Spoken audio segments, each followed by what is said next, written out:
On the road again.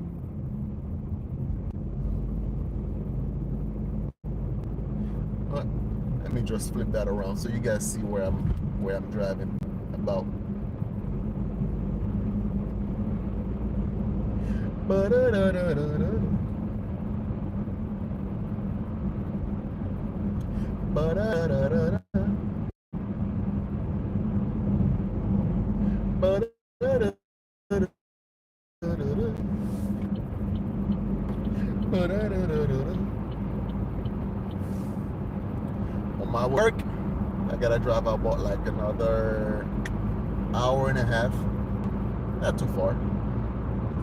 Just driving about, talking to myself, contemplating. Listen, driving, sometimes it's like, okay. I think one of the reasons I love driving is because I get the chance to actually just get lost in my head. I love doing that a lot, right? I like to think and think about scenarios, problems, how to be solved, how I can solve them, things of that nature, right?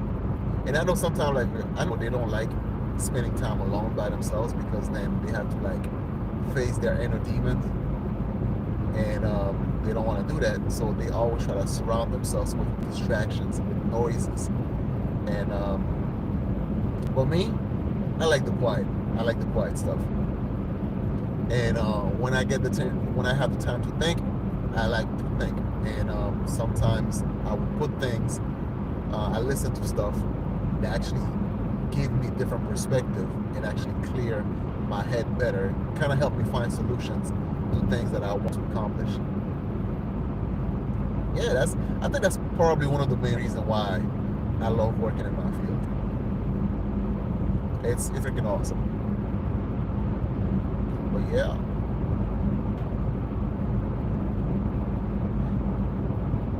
Oh man.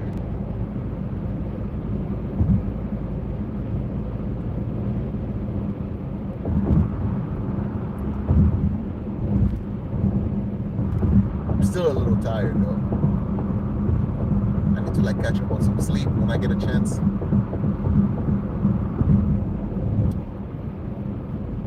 Well, technically no.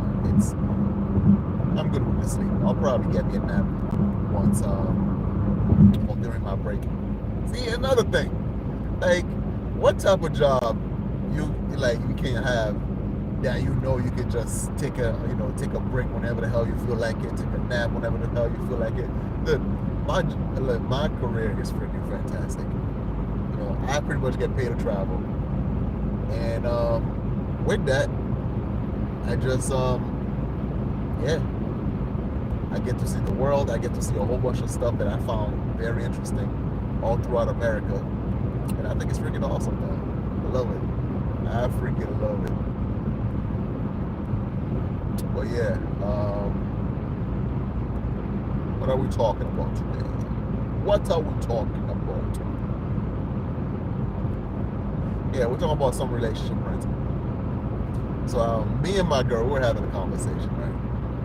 And but now I finally had the chance to like really think about it, because even though I had like some like perspective on the matter as to why I behave a certain way, and yeah, we were talking about like jealousy or my lack of emotion when it comes to these type of things. Let's say when I get mad, I find ways to express it in a way that's not as chaotic or expressive, right? And I don't understand, like, because sometimes it can make someone feel like, a person that's like nonchalant or appear to be nonchalant, it kind of makes it seem like that person don't care enough, right?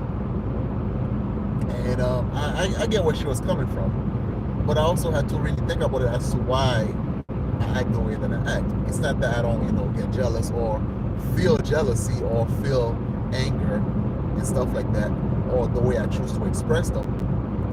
I just so for example, like when I'm angry, I either get quiet or I would straight up let you know that, okay, I'm annoyed or I'm very angry about what's going on right now and stuff like that, right? So lashing out, it's I have a very tight grip on my emotion, and when I'm actually expressing myself, when I'm feeling that way, then my tone just feels flat, right? So there is no expression behind it. There's like no, it's like, it's pretty much like someone staring at the abyss where there's nothing to hold on to, there's nothing to fight towards. It's like quicksand. You get stuck in it, and then you don't really like, the harder you fight,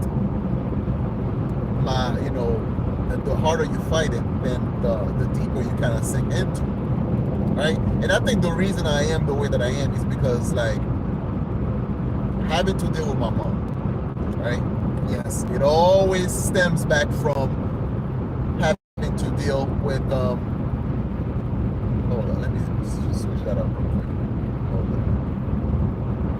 So yeah, so having this, right, being able to behaving that way, having a tight grip on my emotion, or the lack of emotion that I display during those conflict situations, has to do with my parent, has to do with my upbringing, especially my mom, right? So yes, like many of us, we do have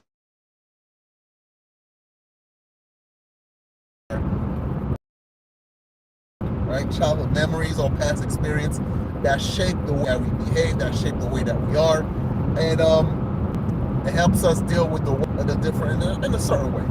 So me dealing with my mother has to do with when, let's say, she would do something right out of left field, something that's like would get under your skin, that would just really piss you the fuck off, right? However, if you address it in a way that you lashing out, then it no longer matters about what she did to you. It now matters about you disrespected her, right? So, and I know that a lot of women, actually a lot of people, narcissistic people, behave that way when they do something that's really fucked up, and then when you retaliate, when they get a reaction out of the things that they've done to you, now all of a sudden they're a victim. Clutching their pearl. I can't believe you talked to me that way. I can't believe you called me a cunt. I can't believe you did this. I can't believe you did that. So never mind, the person did something to you that was like so off left field, right? So disrespectful. You had to get disrespectful back. But to them now, all of a sudden they're a victim. Like, why you had to yell at me? Why you had to do this? Why you had to do that? Like, bitch, you just know what you just did, right? That was some dumb shit, right? Oh no, I don't like the way you talk to me. You're disrespectful. So I developed that temperament where when I'm in this situation, when I'm really pissed off, especially if it's somebody that I care about, right?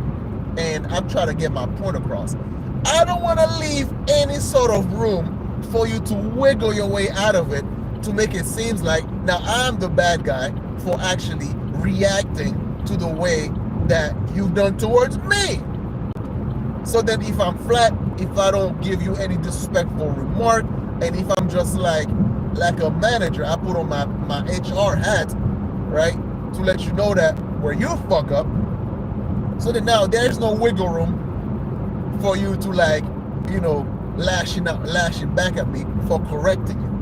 Because now I look at it from a teachable moment to tell you where you fucked up.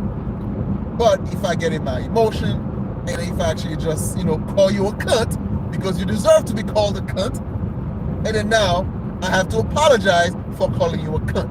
And I don't feel like you deserve that apology. Not that I don't have a problem apologizing when I'm wrong. I like to apologize when I'm wrong. But when I feel like you deserve me, when you deserve the backlash that you get from me, I don't think you deserve that apology. But when you have someone that you love and all that stuff, but I understand my wife's perspective as well, because when you get into a nice good fight, then you get the makeup sex, the adrenaline rush and all the other stuff. I get it. A little bit of something from time to time. A woman deserves some good trauma. She deserves a good drama, a little bit like feel throw a little bit of chaos in the mix to make things interesting. I get it. Hard for me because like that behavior that I've learned helps me throughout so much to deal with conflict and in a way to actually get it resolved quicker.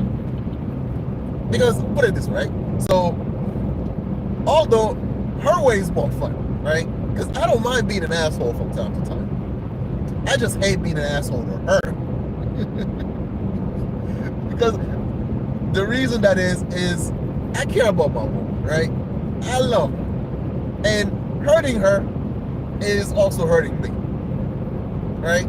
And let's say I do certain things, or I retaliate to the point like, you know, she cried or whatever the case may be and stuff like that, right? Now I feel like shit, right? It doesn't matter what she did, but I hurt her that way to the point like, you know, she gets so frustrated or like, you know, like all that stuff, and then, you know, she either cry or like, you know, get, I don't care when she gets mad, right? Actually, I kind of enjoy when she gets mad because, oh, her sometimes cussing in Polish, oh my God, it's fucking awesome.